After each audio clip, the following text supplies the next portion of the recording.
এটা কিন্তু ইলেকশনের সময় হয়। সেটা কি? অবৈধ অর্থ, অবৈধ অস্ত্র।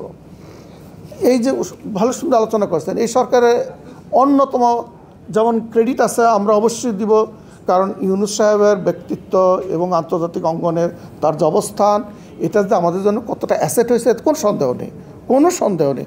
তবে এটাও সত্যি কথা যে যে ধরনের অ্যাডভাইজার ওনার মতো লোকের নেওয়া উচিত ছিল, কেন জানি না তিনি নেন না, নিতে পারলেন না, এটা এখনও রহস্যাবৃত রয়ে গেল।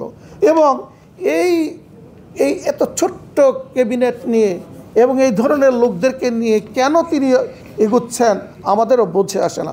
যদি হতো অবশ্যই সিচুয়েশন ডিফারেন্ট হতো। হাউএভার, যে কথাটা বলার জন্য যে এখন এই সরকারকে যে কাজটুকু রাজনৈতিক দলগুলোই এই সরকারের উপর চাপ প্রয়োগ করা দরকার যে অবৈধ অস্ত্র, ট্রাস্ট মি, অবৈধ অস্ত্র যদি উদ্ধার করা না হয়, আপনি নির্বাচন স্থানীয় বলেন, জাতীয় বলেন, কোনোটাই ঠিক মতো করতে পারবেন না।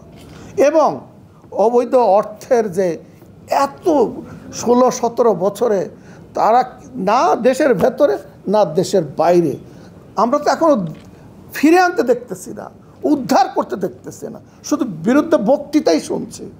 This is not enough. Let us come to this point. ওই কাজটা করা দরকার।